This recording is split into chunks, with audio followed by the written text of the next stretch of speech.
Good evening. Welcome back to Sage and Stone Homestead. My name is Heather. I have the summer cold that I get every single summer. I thought I was gonna skip it this year. Unfortunately, no. So we'll see how long it takes me to stop sounding like this week. But I've got my junk in my arms because I noticed that one of my meat goats, little Willie, when I went to feed this morning and he put his head in the feed bin next to the other boys, he let out this cry that made him sound like he was in pain. And I looked, and I don't know if it's ticks or what's going on, but he looks like he has several little bumps on his ear, and I want to get a closer look at him. Also, Levi is on his way with his level to work a little bit more on the buck house, which, look at it, doesn't it look so good? Oh, I'm so excited about it. One of the things that I'm really excited to put in the buck barn is a little platform. I've seen a lot of people with goat barns that have like a loafing platform, like a lounging platform that sits up above the floor for their goats, so they have somewhere to get up off the ground. Ultimately, in this space, I'd like it to have a pack, just like our other barn. We, and especially in the winter, get a really soggy, boggy, wet ground, and the best way that we found to combat that on our land is to build our floors up.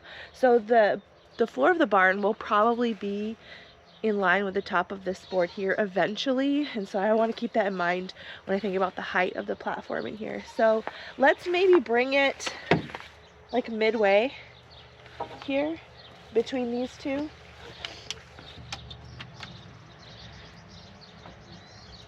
There? Yeah, that'll be good. Okay. That'll be good, thanks.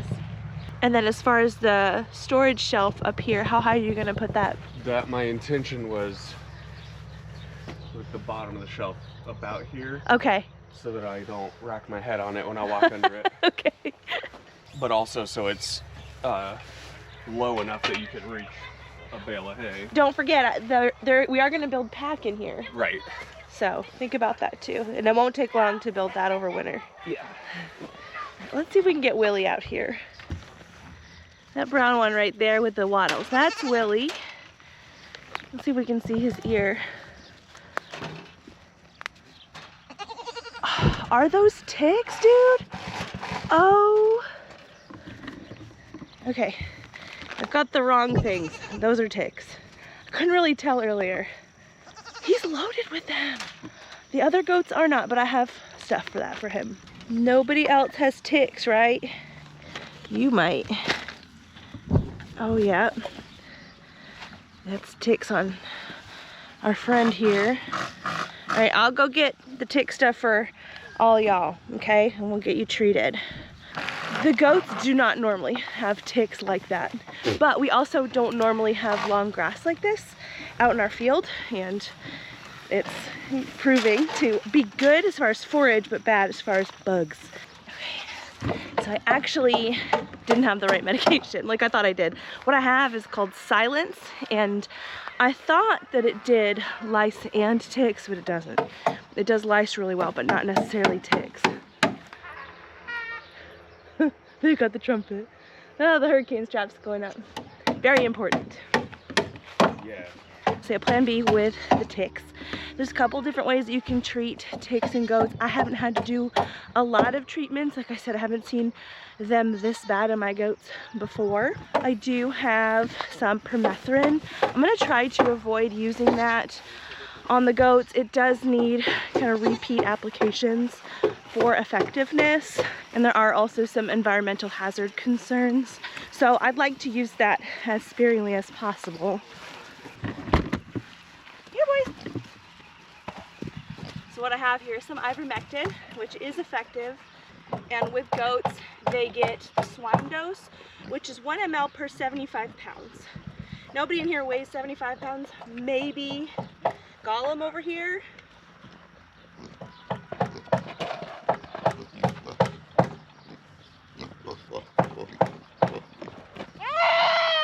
You're all right.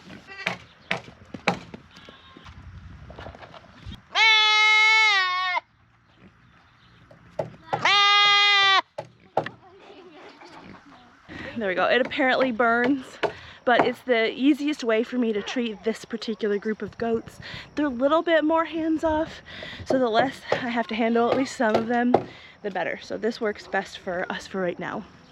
I know, you guys will be all right. I know, sir.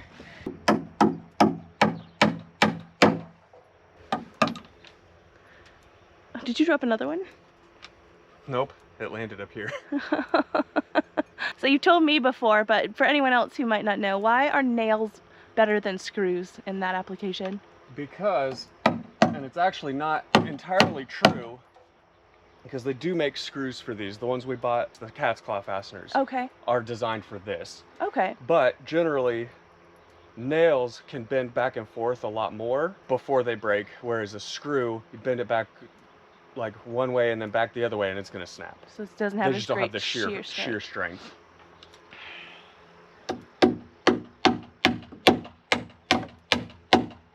Screws are superior in that they can't get pulled out. wiggled out of the wood like a nail can. We're gonna come through here with a magnet and get all the dropped hardware. I saw that one. Haha. I don't even know what just happened. Maybe that's why they tell you to wear eye protection when you use a hammer. Nah. Did they say that? This is an old hammer, so it probably can't be seen anymore, but yeah. Oh. Warning, wear safety goggles. I've never noticed that before. Somebody must have made that a necessity to print on there. Stupid regulatory agencies. Look at that pretty storm over there. Looks like an anvil. Yeah, that's probably what that cloud is called. Hello. So we're in between storms right now. The storms today came in earlier than I thought. I was actually in the middle of milking when they started. I didn't get a chance to roll down the sides of my greenhouse. Normally I don't worry about it too much this time of year. The storms aren't normally bad enough this time of year to cause any problems. But this year it's a little bit different. And I do have onions in here that I really don't want anything bad to happen to. These guys are still standing. You know, they're not quite ready to flop over naturally, and I don't want the wind flopping them over. The onions on this side of the greenhouse are a little bit older. These guys have flopped over. I don't know that it's not because of the wind, but I kind of suspect that even though a lot of these red onions are small, this one's not too bad size, but I suspect that they are getting ready for harvest. Can you see that we've got kind of a squishy neck happening here? I've read that that means that the carbohydrate transfer from the leaves to the bulb has ceased and that they're ready for harvest at that point. So I'm probably gonna harvest this bed this week. I don't know, we may harvest some of the other beds too, because yeah, we've got the squishy neck over here as well. A lot of these greens are somewhat standing still in these beds. But yeah, we are so darn close to harvest. Look how big these guys are. Chunky. Someone had said in my recent garden tour something like, I like to fat shame my onions too. I giggled a lot with that one.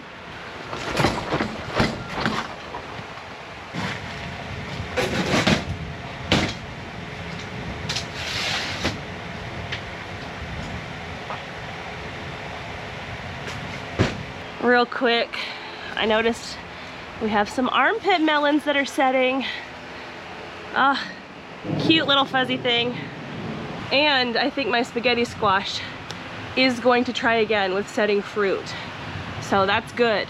Previously the plant wasn't even trying to start to mature, the little baby fruits, but it's trying again. So fertilizer must have been the answer.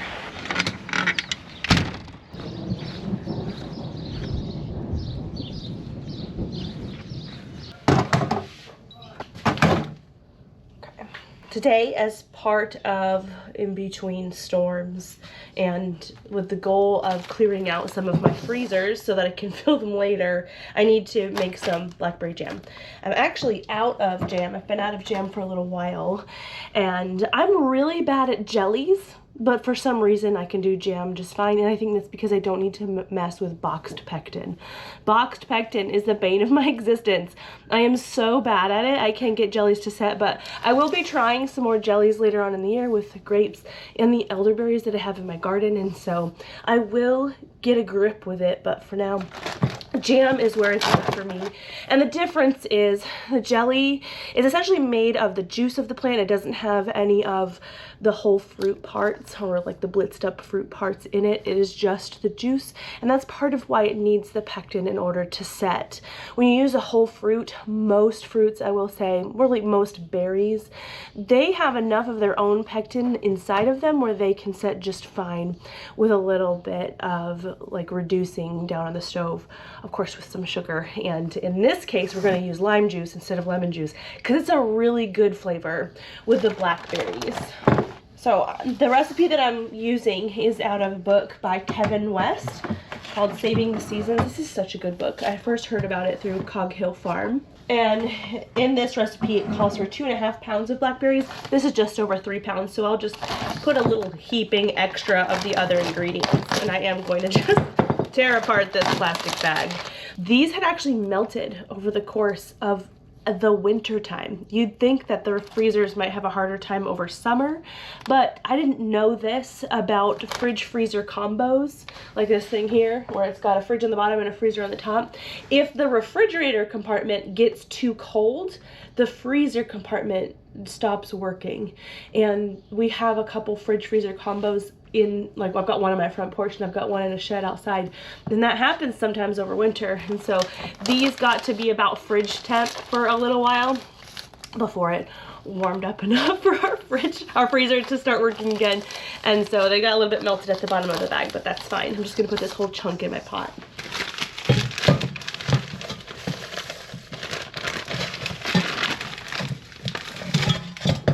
The recipe calls for 2.5 cups of sugar. I'm gonna add a little bit extra. And then it calls for 2 tablespoons of lemon juice. I have this giant bottle of lime juice. I prefer lime as a flavoring. Dang, the fruit flies are insane right now. I hate it, but it's fact of life sometimes. The lime flavor is so good in combination with the blackberries. Because I have a few more blackberries than the recipe calls for, I'm just gonna add a touch more. There we go. And we're just gonna heat this up. I cranked it because I have no patience.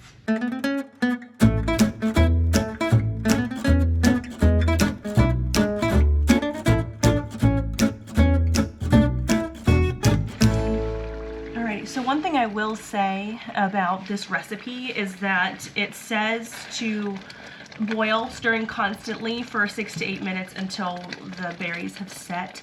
For me, it usually takes about 3 times as long as that. And I don't stir it the whole time. I do have a nice thick bottom pot here that helps prevent scalding, but I want to show you what the jam looks like when it is set so that you can kind of go by that versus the time, because the way that stoves and different pots and different berries kind of operate, you're going to want to go more by feel, if you will, than by time. I have this spoon that I had in the freezer, and the goal of that is to cool down the jam quickly so that you can see what it's going to be like after it's cooled down. So I'm just going to put a drop on the spoon like this and just put it back in the freezer for 15-20 seconds. And then after that time, one of the things we're going to notice is we can put the spoon on its side and it doesn't just drip off. Well, I mean, it was starting to slide, but you know, it would. Oh, you've got some jam on you. And another way that we can check and make sure the jam is done is by like running our finger through it. And if we can get kind of a moat in between the jam that doesn't come together, then that's set. And just looking in here, I don't know if you can tell, but this has reduced by a lot, by at least half, maybe a little bit more. Good and thick, and this is still hot. I'm gonna load our canning jars.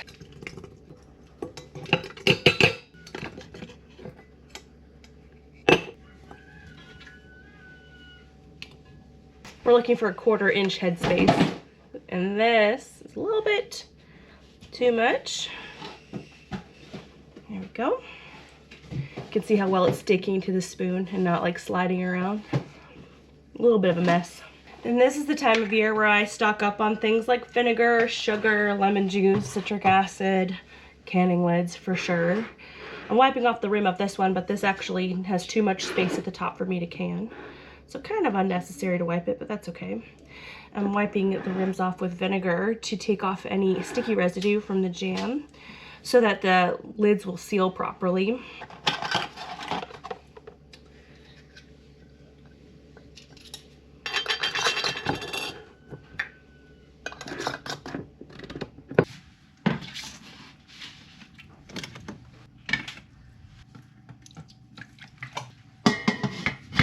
I'm going to process the pint jars for 10 minutes in the steam canner. If you've not seen one of these before, this is basically a water bath canner, but it uses a lot less water, and in my opinion, it works faster because it has to boil a lot less volume of water. And I have a whole video on the steam canner that I'll link below if you're interested.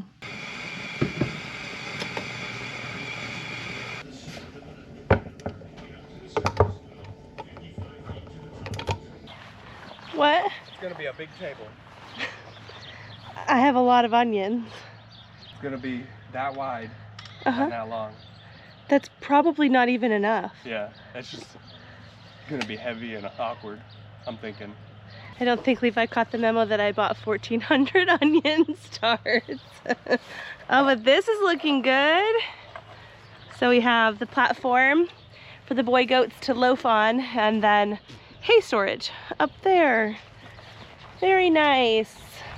And then the slats up here are big enough to where goat poops can go down in, but feet can't. So that looks good. In theory. Yeah, in theory. A goat probably would find a way.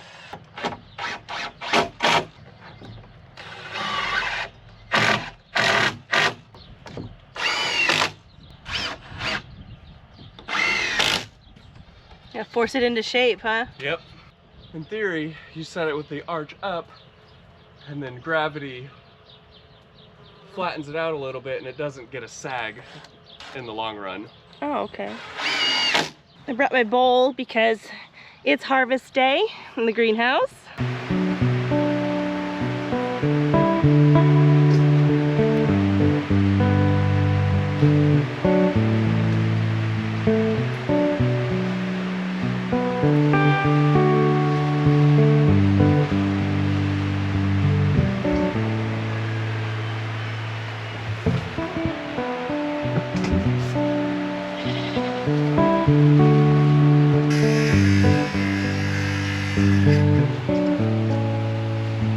The last several harvests out of these two beds were pretty large.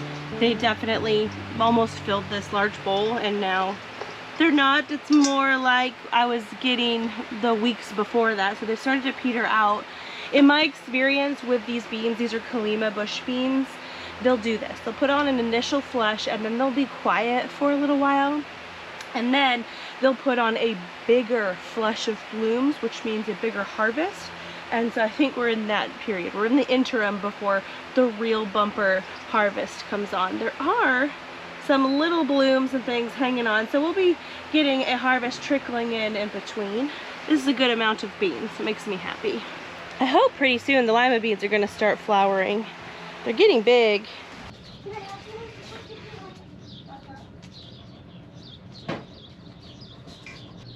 It's heavy. All right, next stop, volunteer squash. There are a bunch. I love volunteer. I know, look at them. Most of them are green. But Yeah, they are kind of a light green, which is funny. Yeah. Because I've only planted white and yellow, and they kind of stay a light green. This is heavy. Mostly with all this bird. That's why I like living on a farm. You do? Because you get more food. There's one at the bottom that's Really? still getting. It's right there. Okay. It's hiding. See it right there? In the hiding spot. Don't like them. I got it. Ow. Ow. I know, that's the Ow. thing about squash plants. That can Oh, be it scratched. feels weird. See what you got? Looks good. Heavy. There's a bunch of little baby squash in here. This plant is absolutely insane. Most of the nutrition in this bed is rabbit manure. And this guy volunteered in the corner of the bed. So many baby squash. It's doing well for all the rain that we've gotten. Yeah, that dill's taller than all of you. It's just about as tall as Mommy. I don't see any butterflies in here. I think I'm gonna let this guy go to seed. I could use some more of the purple cauliflower seed. I did harvest this one. They don't put out side shoots, so I could take that plant out. I think we'll eat this sometime this week for sure. These tomatoes over here that have absolutely been ravaged by the whiteflies and aphids. See, we do have ladybugs. They're here. But it looks like the aphids and whiteflies might be winning.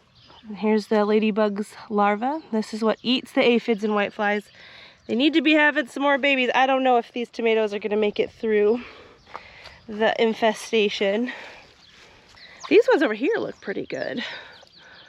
These guys are on the south side, and the ones on the north side, maybe because they're not getting as much sun, I don't know, these do not look as good. I think these are the mini Marzanos.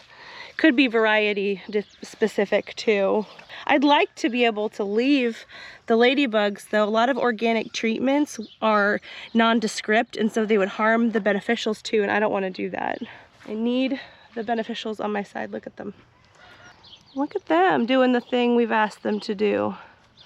All right, we'll leave you to it. What do you think? We're going to eat some cabbage this week too?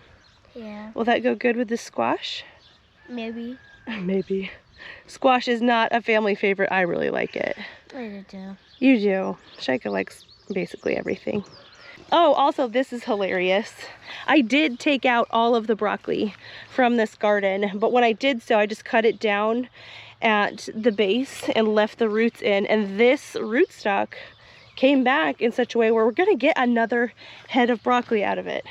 That is so crazy. Hi, handsome boy. Hi. Do you want a rabbit ear?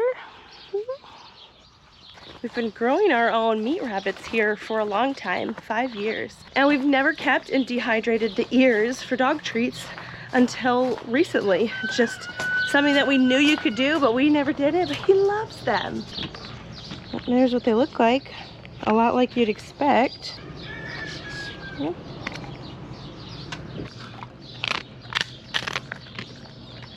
Very crunchy, huh?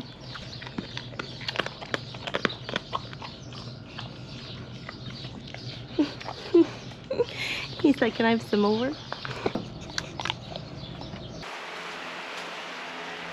All right, so today is Sunday, and it's actually watering day here in the greenhouse.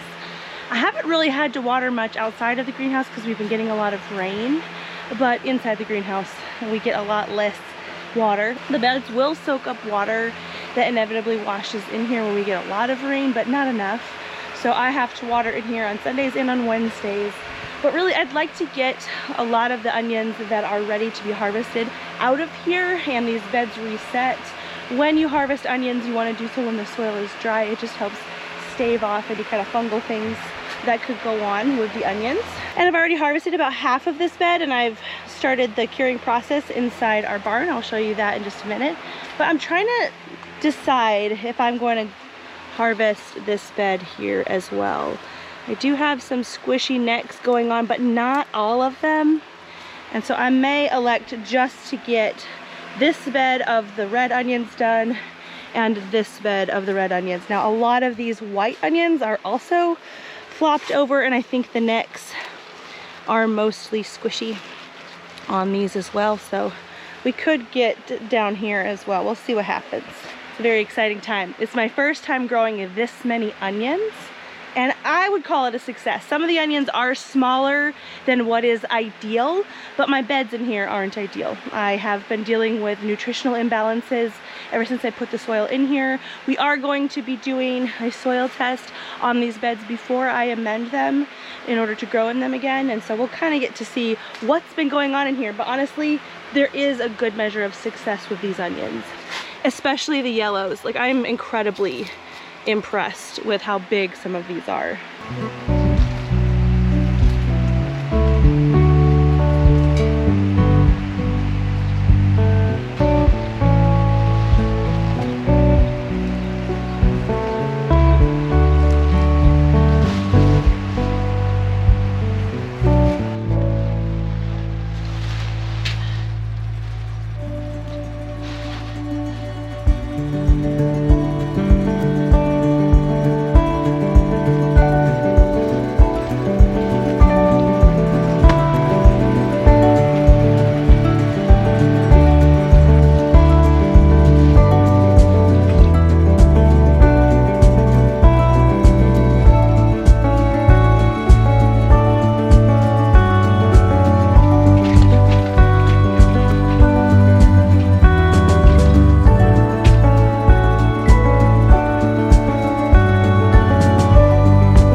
I did manage to get 3 beds harvested.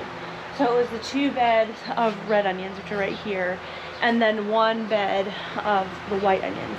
And I was looking at the Dixondale website on the size that we could expect from each onion, because I knew that it was different with the different varieties. So these ones, these red onions are, I think they're called candy red, and these mature in about 85 days. And online it says that the size expectancy is about 3 inches. And I would say that a lot of these did pretty well. Some of the smaller ones I kind of stuck in here, but I am actually very pleasantly surprised how well these all did. These are just smaller by nature. And then with the white variety, I'll put the variety in the words down below, these have a size expectancy of about 4 inches. And we have quite a few that are about that size here. Those white ones down there mature in about 90 days, and then the yellow ones take about 100 days, which is why they're not quite ready yet. It's all lining up and falling into place. And the reason that the yellow ones are the bigger ones that we're seeing out of the greenhouse is because they get to be about 6 inches wide.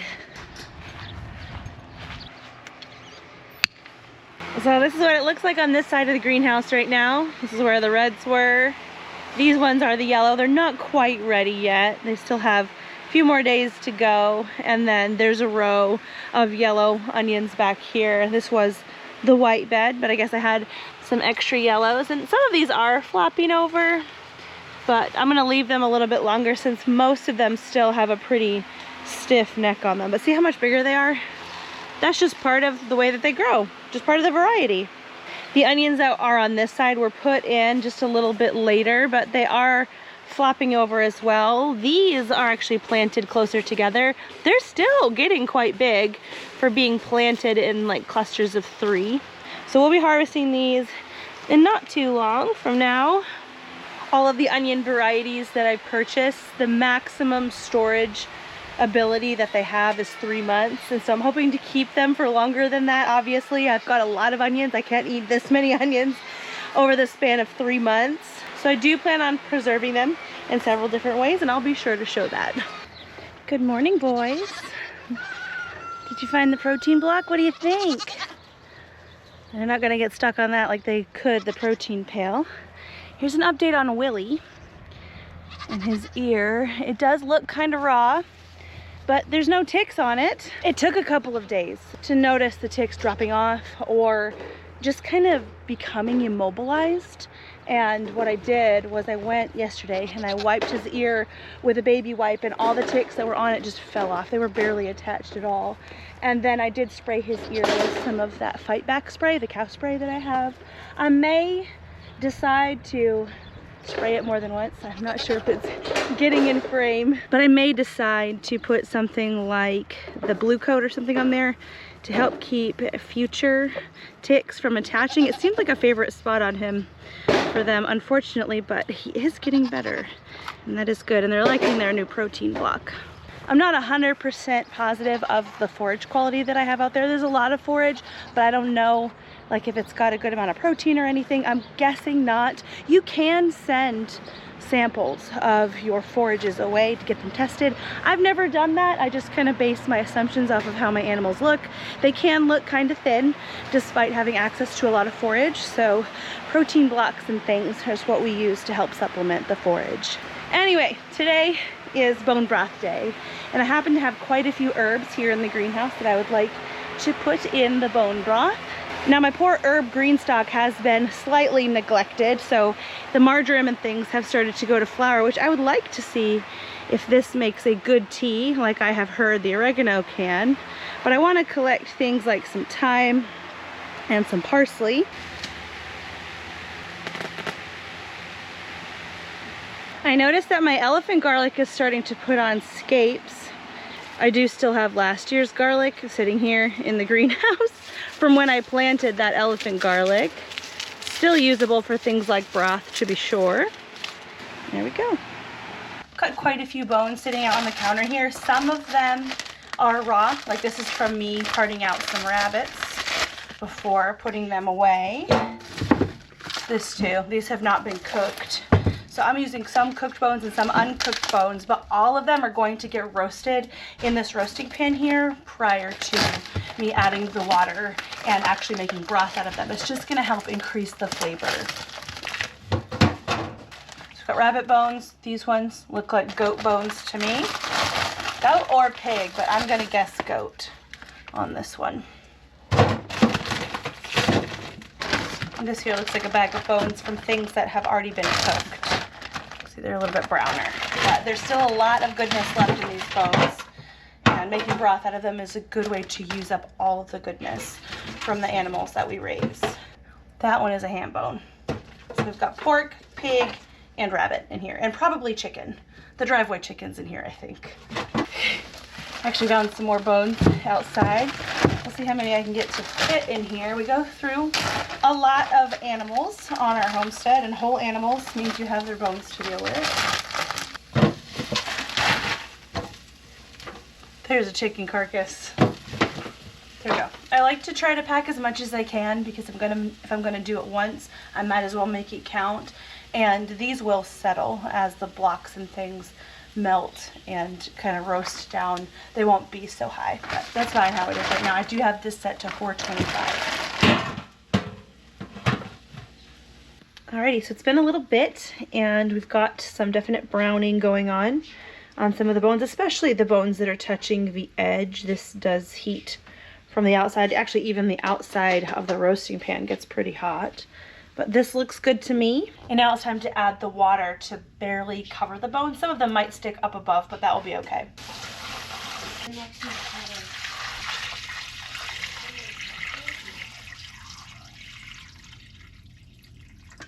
There we go. That was just about 3 gallons of water.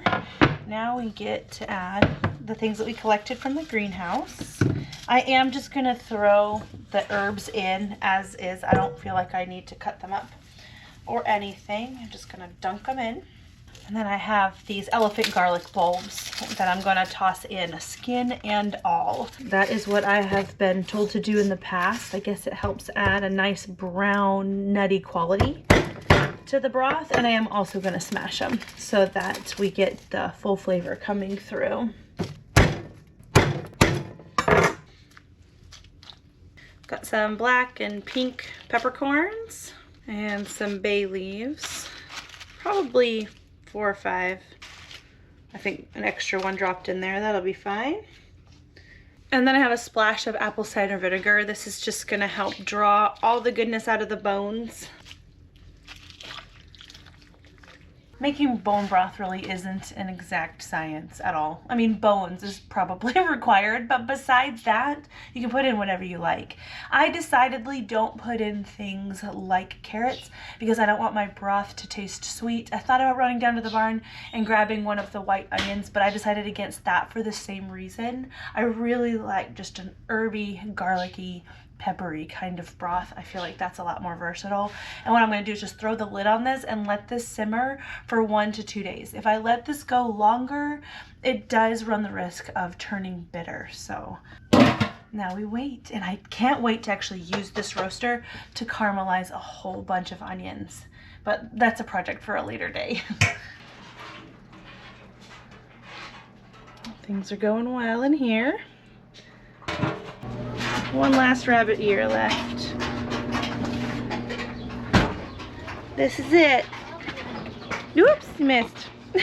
So the bone broth smells lovely inside. I usually have a hard time sleeping on nights where I'm running bone broth because I can smell it. It smells divine. We're actually coming into the shed so I can suit up a little bit. Last night Levi and I went to go move the trailer out from where he's building my buck pen. He needs it this week to go pick up the metal.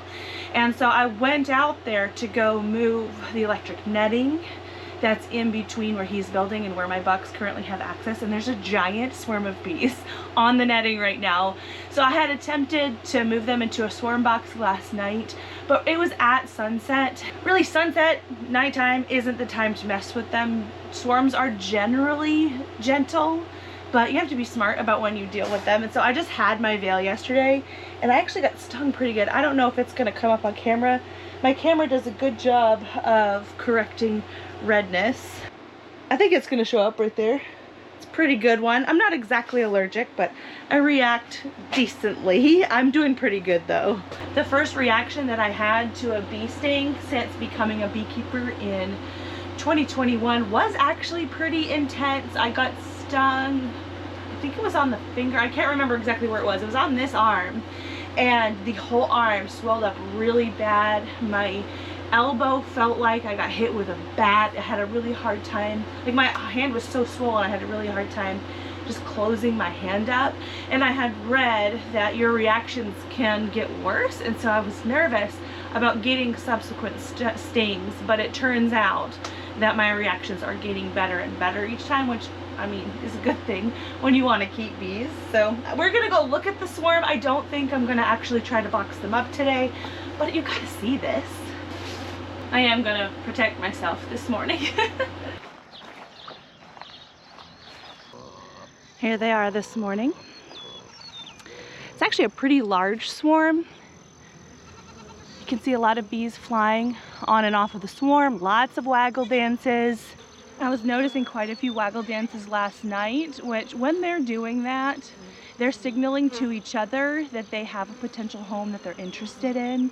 And in my experience, if they have a home already in their sights, to move them into a box is kind of pointless because they might stay in the box for a couple days, but they eventually move out to the home that was a little bit better for them, that they had already kind of established interest in. So I think I'm gonna leave them here today. I do have some swarm catchers set up around the property. I do have some empty honeybee boxes in my apiary, and we actually have had a swarm move into one of those boxes already this year. So it's a nice big swarm. I'm not really sure which colony it came out of, if it even came out of one of my honeybee colonies, because it may not have, but they're welcome to hang out here. I did shut off the fence. These bees aren't grounded, so like birds and things can land on fences like this, and because they're not also touching the ground while touching the fence, they're not harmed. But you know, just as a precaution in case this swarm happens to get pretty long on here. I mean, I don't know that if some of the bees are touching the ground and also touching each other, that won't put a charge through them, so I just shut off the fence. I did untie this yesterday, thinking that maybe I would remove this pole and set it down on here. That's when I happened to have gotten stung, so I stopped what I was doing, but I do want to tie this pole back together so nothing happens with my little boy goats. Hopefully they mind their own business today and stay away from these bees.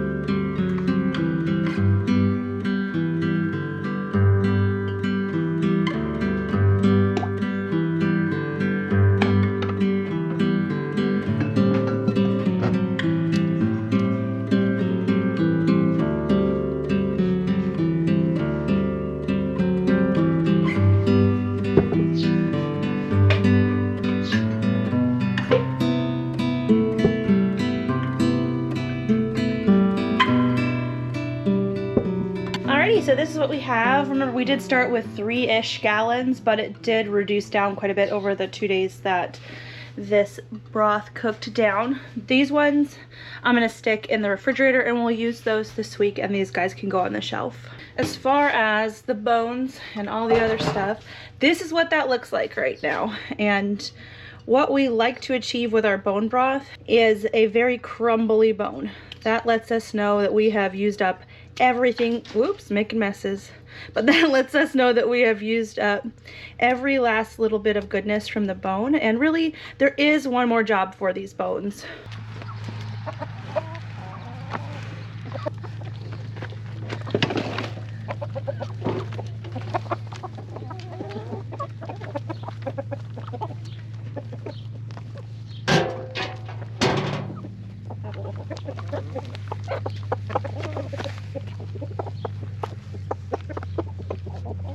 So our chickens get to benefit from the leftover calcium that's in the bones, the leftover little bits of meat that are still left on the bones. So this is really, oh, that was the rooster that's lowest on the totem pole. This guy kicked his butt, he's okay. But these bones get to be cycled back into our farm in this way. Yes, I know there's chicken bones in there, and yes, I am feeding them back to chickens. They have no idea. This has been simmered for so long that there's no way any kind of disease or anything has lived through that process. But yeah, these chickens will take this refuse, eat it well, nourish their bodies, and then turn that into eggs.